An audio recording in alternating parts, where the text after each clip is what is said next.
Okay, everyone, let's go ahead and we'll go ahead and get started. My name is Jill McConaughey, and I'd like to thank you for joining me for today's presentation. I'm the Manager of Marketing and Customer Success here at LinkPoint 360, and one of my many goals is to help our prospects and our customers find ways to solve their CRM use case issues, to find creative ways to engage their Salesforce or other CRM users, and to, of course, achieve more value with their subscriptions with us. So it's a pleasure to be on the call with everybody today. Before I do get started, I will go over a few brief housekeeping notes. All attendees are muted and are placed in listen-only mode for the duration of the webinar. In the GoToWebinar viewer, you can make the presentation full screen. That can make it a little easier to see as we click through the software. You can feel free to submit any questions or your own use cases for discussion today by using the questions section in the GoToWebinar panel. I will be pausing along the way to review those questions, make sure everybody's still with me and that we're going over everything that you need. We'll also have a Q&A session at the end of the call, and I have some of the questions that were also submitted during the registration process in front of me, so we'll cover those along the way as well. I am recording the webinar, so we'll also send a link of the presentation out later today for everyone. Now, as many of you know, implementing and maintaining Salesforce, or any CRM for that matter, is a massive investment of time, of resources, and of course, money. And after everything should be up and running, one of the worst things that you can run into is a user base that simply won't use the CRM. Increasing that adoption can be critical to seeing any sort of return on that investment, but sometimes it's hard to even know where to get started. At LinkPoint, what we do is we recommend taking a look first at your target audience. So what kind of users are you working with, and how can you break them into groups with either similar challenges, similar approaches to their work, other use cases, or even what their common barriers to that usage are. So for example, your sales teams are going to be a little resistant differently than maybe your customer support teams will. And that has a lot to do with just how they interact with customers, how they're working with prospects, and where they spend the majority of their time through the day. What I found is that most user groups have in common a resistance to change. So when anything new comes in that threatens to force them to alter where or how they work, you're going to run into that resistance. And I've seen this in other jobs that I've had. Sometimes we even see it here at LinkPoint 360. And it's simple, right? People are comfortable with how they do their jobs now. So new systems like Salesforce, those can threaten the ease of the day-to-day tasks that basic users who see little value in that software, while that software can bring massive value to your overall business. So this is a common challenge that we see a lot of our customers, a lot of our prospects come up against.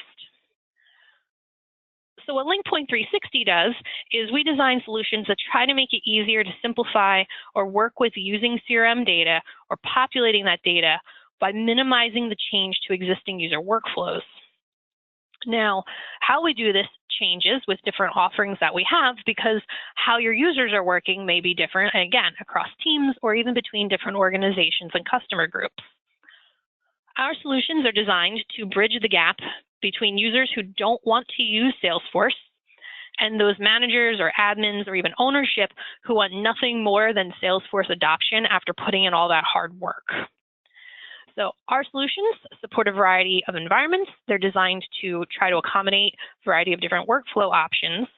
And what we've seen is that the majority of users, regardless of teams or department or workflow style, do always seem to prefer to remain in their inbox throughout their day or work with their email from their phone. They'd rather work with those contacts. They'd rather send those communication points from where they're comfortable.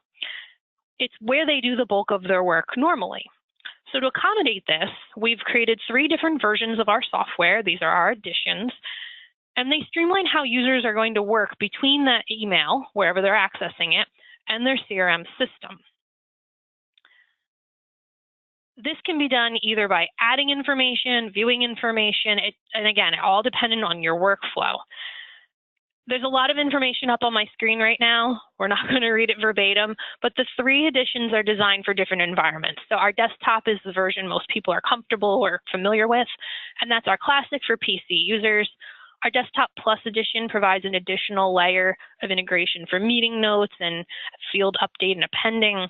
And our Cloud edition is going to be our server side that supports Mac and mobile across platform user base. So when I talk about how to get people to use Salesforce, or even conversely, how our products work, I always like to make it about use cases. What are you trying to solve? How can we help? And then we sort of back into what kind of a solution would work. So today, I'll be sharing ways that you can help encourage your teams to populate Salesforce or even interact with CRM data that already exists as unobtrusively as possible. We'll take a look at a few specific use cases across sales, customer support, maybe even back of house users, things that I've seen come up often with my customers or with our prospects. And we'll take a look at maybe which editions of our software can help provide a solution with minimal end user change. So again, I'm going to stop along the way and see if we do have any questions. So if I'm talking about a topic or showing you functionality, you have a specific question about how that might work in your environment, do feel free to chime in that question section in that GoToWebinar pane. I'll keep an eye on that throughout. But where I'm going to start is really going through 4 main use cases. That's going to be recording emails, and that can be automatic, it can be selective, and how you can make sure people are putting them on the right records. And again, with minimal steps, so your users are more likely to start using that Salesforce data entry. How to create or update a record, and that can be with just a few clicks, in some cases with no typing at all. Capturing meeting or call notes for better insight into your account interactions and even provide opportunities for staff coaching. And finally, syncing calendars. And I talk about calendar even though we support several different sync types, because I find a lot of people run into difficulties or inconsistency in CRM reporting. So again, we're all thinking about how do we get information back to the CRM and how can we leverage what we're putting in there to make our users more productive or more effective when they're talking with clients or with prospects. So if you give me 1 second here, we'll go ahead and I'll launch my Outlook.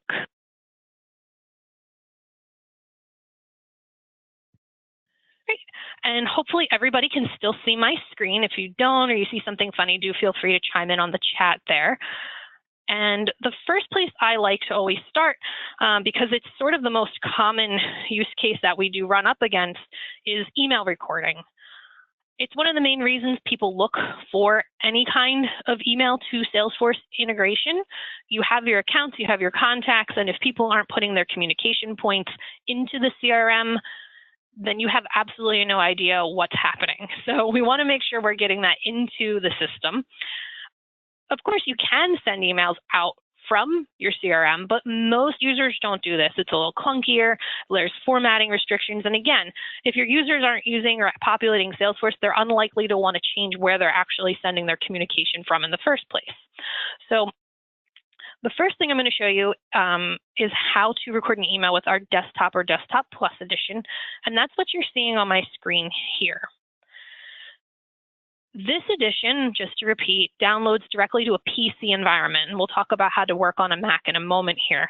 And you'll know you have Desktop or Desktop Plus because in your Outlook, you'll see this side panel here, all the way on the right, and you'll have some buttons up at the top in the opposite corner on the left for our recording.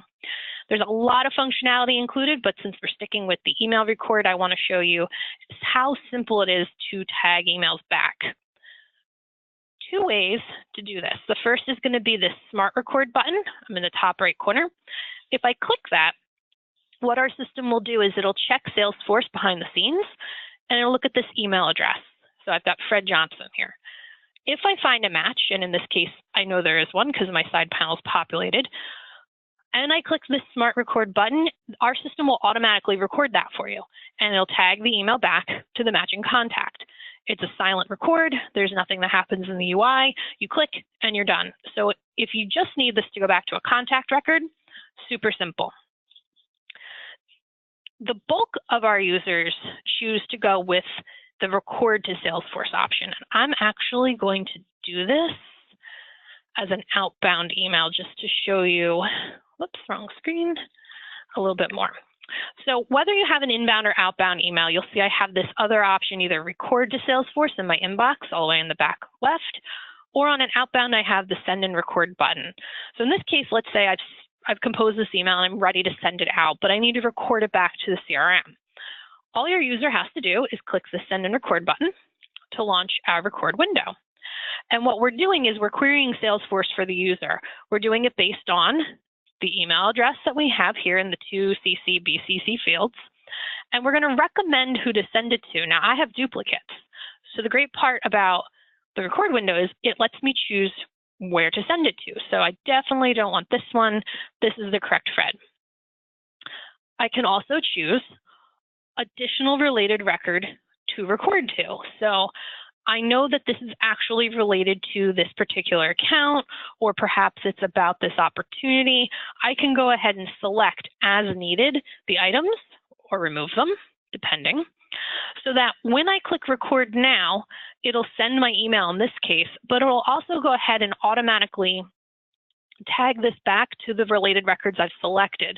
So there's no copying and pasting. There's no need to go look in Salesforce.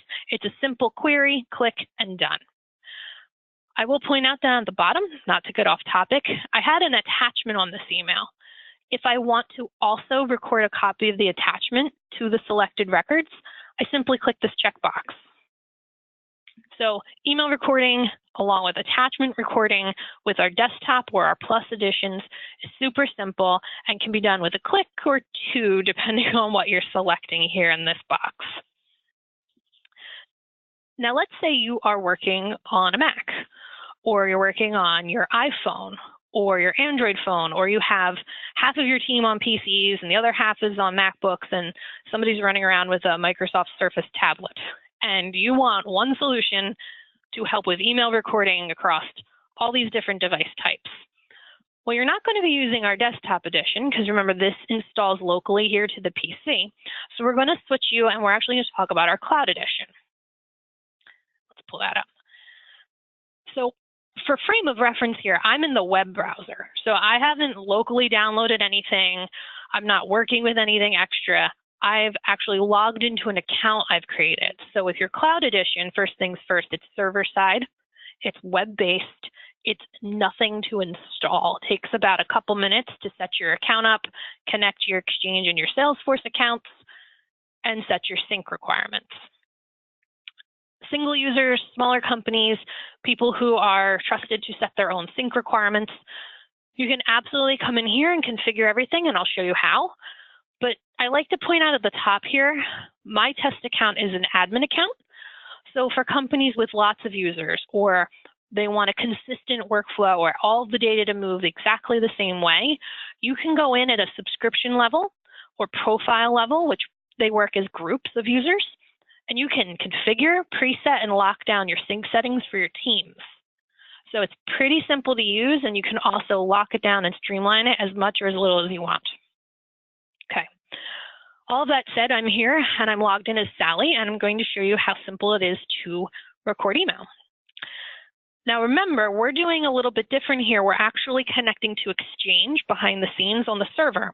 So if you have Outlook for your Mac loaded onto a Mac, and you also have any kind of mail app with this work or Exchange account on your phone, and you switch between devices, you send an email from your phone, you get back to the office, switch to your MacBook, any interaction you do with that Exchange account is going to be seen, tracked, and synced by our system. So you can switch around during the day as well. And you'll come down here once you're connected, and you can see I am, and you'll find this email option, and I'm going to go ahead and click Edit. And it loads a pretty basic configuration screen, and there are some options in here that I'll skip over just for the sake of time. But what you're going to want to do is pick an option here. You can sync all the emails, and they'll automatically match when we find a matching contact or lead as you're sending them.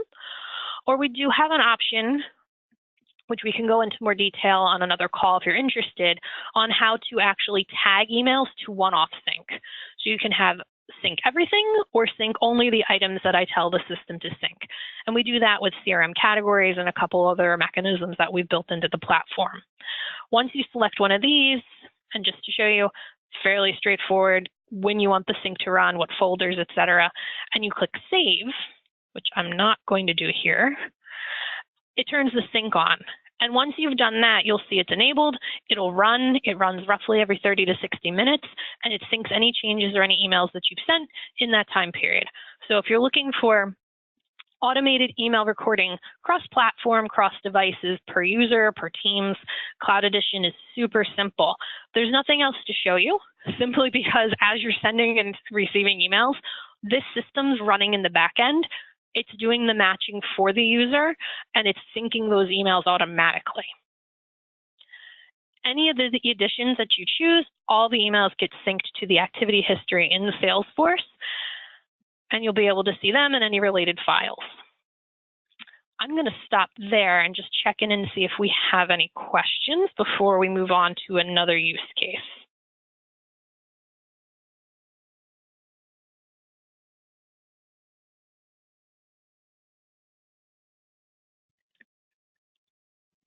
All right, and I don't see any here, but I did see that Emily had sent in a question during the registration process talking about options for archiving a large quantity of emails.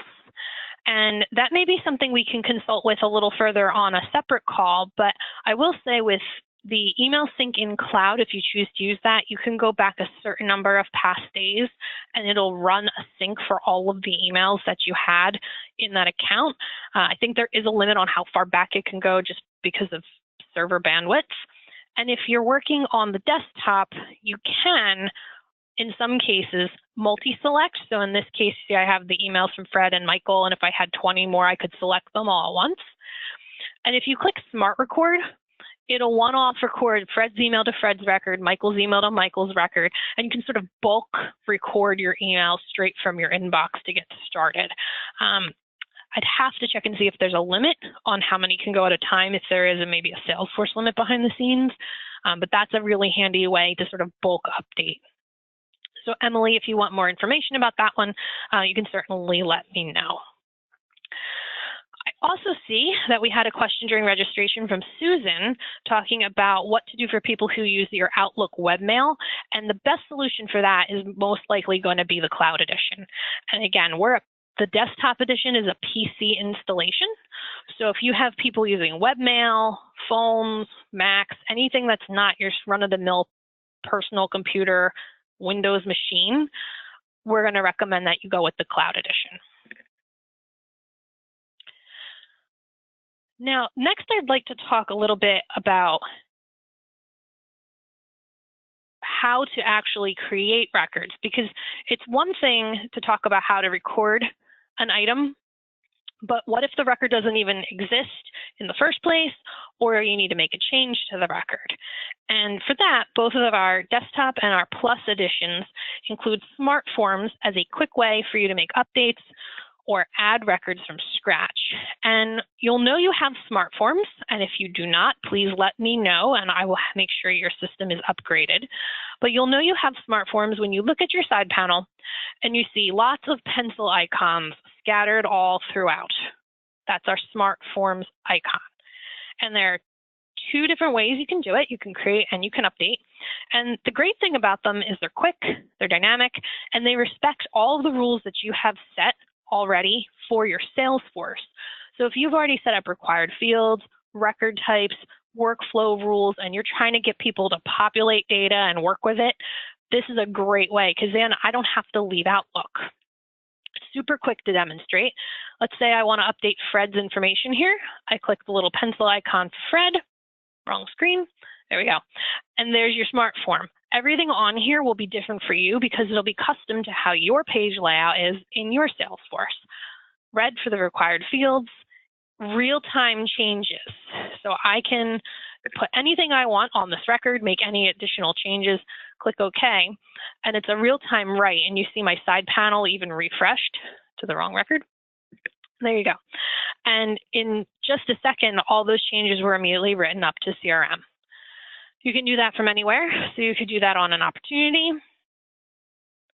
So there's my opportunity. If I need to go ahead and I can change a stage, maybe I need to change a projected close date since this is fairly old. So I should be able to go through all of this, update, and after the refresh, that's what happens when you have duplicates, you can see I've actually updated everything. So right here, you can see in this preview, all those changes I made in real time. The top corner is going to be where you're going to create from scratch. So if I want to create a brand new contact, here's a blank smart form. And I could go ahead and type this in and it'll follow the workflow rules. And then I could have a contact created. But I like to show, since this is something that not a whole lot of people realize we have, is you can actually drag and drop an email signature to create a record. And what that looks like is if I highlight, click and hold, drag down to the bottom here, I'm in my drop zone, these little tiny icons at the bottom. And when I let go, this is my contact button. What it does is it's the same smart form, but it's pre-populated now. So now I can create records without even typing. So highlight the signature, drag and drop, click OK. Of course, if you have any validation rules here, you'd still have to follow those. Click OK and your record is created. So super quick and easy way to generate records. And again, getting people to populate Salesforce, but I didn't actually have to go to Salesforce. And I don't see any questions, so I'm going to keep going. Let me know if there's anything else that anyone wants to see again. But I'm going to switch gears a little bit and kind of on a different note, just because we began noticing a few years ago that more and more customers were talking about options for how to actually log meeting notes. And the use cases for these vary, but if you're a sales rep or have a sales rep team and they're out in the field and they're having in-person meetings, or you have in-house teams or support teams, even back office teams that are interacting with customers, capturing information from them, but not logging it back to Salesforce, you're losing that value again with your CRM. So what we did was we took our desktop edition, which is what you see here, and we enhanced it by adding a meeting recap feature. And I know I have this because there's an extra icon. It's really tiny right here on my side panel. And what this does, and I have a trial version, so mine might look a little bit different. Let me bring it to the correct screen. But what this does once you get past this extra stuff is it lets a user choose how they want to interact. So I'm going to do meeting notes. Get past the trial. Sorry about that. There we go. And it lets the user enter information based on predefined questions and answers that you set as an admin. This is great because it gives you consistent data entry that's completely reportable.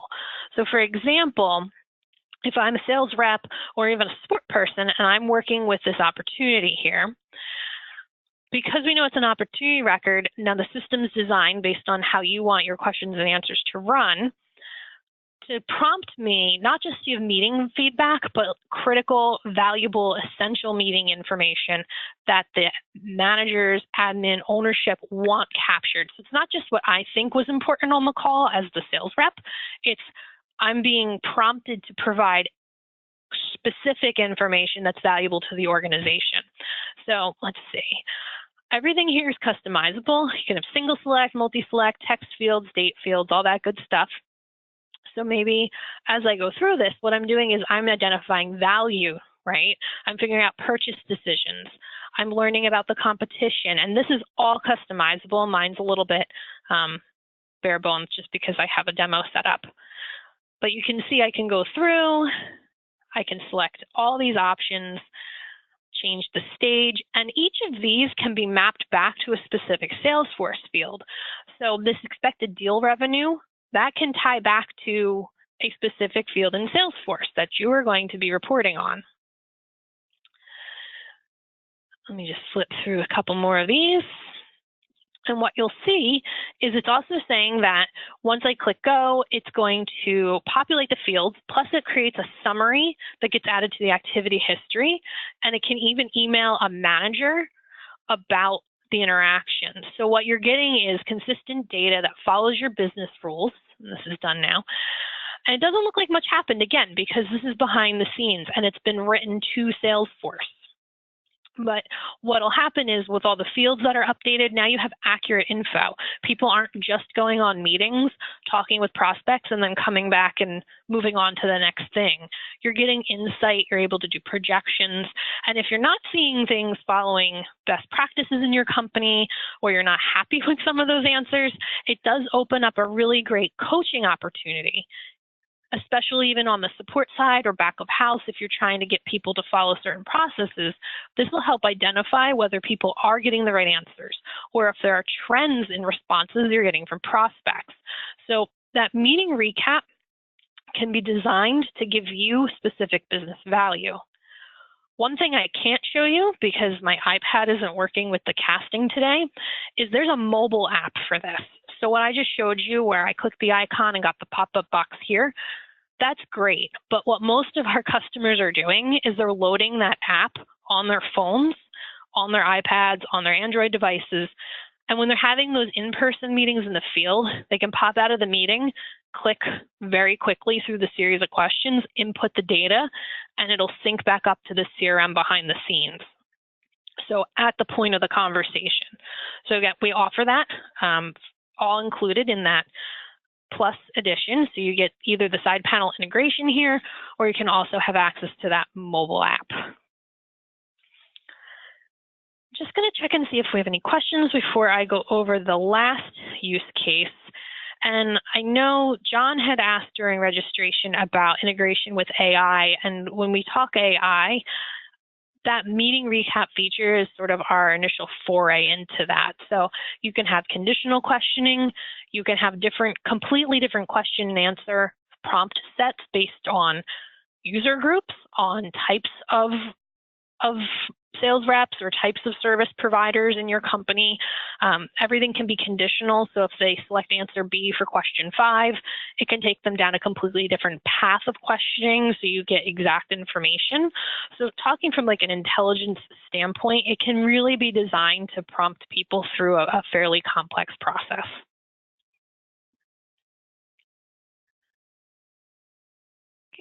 The last example I have for today, and then we'll see if there are any additional that I can show you, relates to calendars. And users tend to work in email more than CRM, but they also tend to like to, obviously, block their meetings and their calendars out from the apps that they're most comfortable with. I've found a lot of managers and even Salesforce admins that still struggle to get meeting information, just availability, number of meetings, what they were about, back into Salesforce simply for reporting and planning. So our desktop, our Plus, and our cloud all help with this. And I'm going to sort of talk high level for a minute about it, and if anyone's interested, we can do some case-by-case demos here. But again, it all depends on factors like what systems are you on? Are you PC-based? Then our desktop edition will work great. If you have people creating appointments or updating calendars from mobile, then Cloud Edition will be the better fit as long as you have Exchange environment with your Salesforce. In either case, the functionality itself is pretty similar. Users set your sync preferences up, and then it automatically moves calendar items the way that you define. And for all editions, again, they can be customized, preset, and locked down if you're a larger organization or you're particular about exactly how you want your data to move. In desktop, the configuration is done straight on the PC. So I have my configuration panel here. And in the Sync tab, I can set different settings just to show you we also support contacts and tasks. But for your calendar sync, you can choose whether you want it to be manual or automatically running, whether you want it to be bidirectional or one way. I can choose when I want it to run. There's a lot of settings in here, and I'm kind of going high level just because I find that's a little easier. The great thing is when you preset it and hit apply, it'll just start to run. So it'll look at your calendars and it'll move the data the way you specify. Just to show you in Cloud Edition, we're back on this screen, the calendar sync looks extremely similar to how we do email. Again, you'll launch your sync job and you'll pick how you want your data to move. You can sync everything on your calendar, only calendar items that are appointments with prospects or leads or contacts, or you can one-off select with a category code, select calendar items that you want to sync. So it sort of goes from an all to sort of a more limited standpoint here. These settings here are extremely similar to what I showed you on desktop. You can choose whether or not you want the system to create items in one place or another, so you can have bidirectional or one way. You can set one side of this sync as a master or not. And once you click save, again, I'm not going to run it here, but once you click save, this will run behind the scenes. So for calendar sync in both, there's really nothing to show, just because it'll move the data how you define, and you'll see those items in your Outlook calendars, your Exchange calendars, your webmail calendars, and also showing in your Salesforce calendar. So from a reporting standpoint, auto-syncing calendars generally seems to go over pretty popular. Those were the use cases that I had prepared for today. I'm going to just give it another minute here and open it up for Q&A. If there are other use cases that you'd like me to cover, specific questions about something I showed, something I didn't show, I'm happy to take a look with you.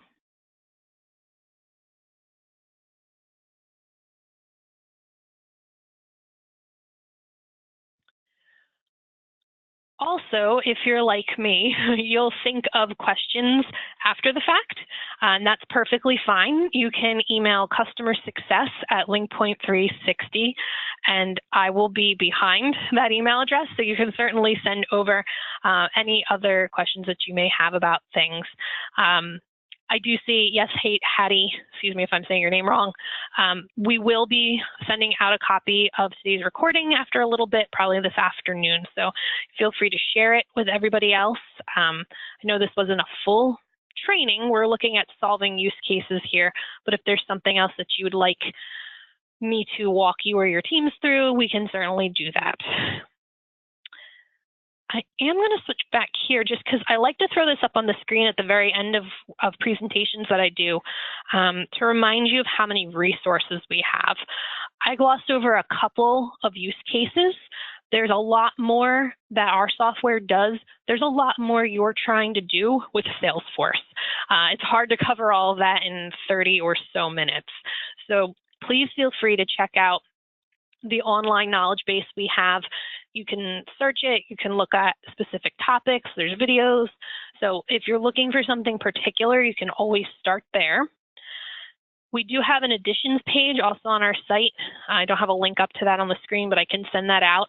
If you're comparing additions, you're not sure which LinkPoint solution may fit, you may be a current customer, but you're interested in exploring other additions or adding or seeing how they may enhance what you already have. We can certainly help consult with that. Every edition comes with a 14-day free trial. Sometimes they say the best way to figure out what's best for you is to try it. So you can absolutely go ahead and click through and try. If you're a current customer, feel free to contact my team. We can set you up with a trial of the other versions as well. And as I said before, my team is on hand to help consult you one-on-one. We want to make sure that you have the right solution to get your users using Salesforce and also get them using LinkPoint more effectively if you're already a customer. Anything that we can do to help you be more successful is our goal. So thank you again for joining me today. I hope that the session helped demonstrate how we can help solve some integration challenges, but give you some ideas also for how you can get your users to start using that Salesforce that you put so much investment and time into. And if you're already a customer, I do look forward to speaking with you, if I haven't already, about maximizing the value of your subscription. If you are exploring solutions, I'd like to thank you for considering us and hope that you'll join us next.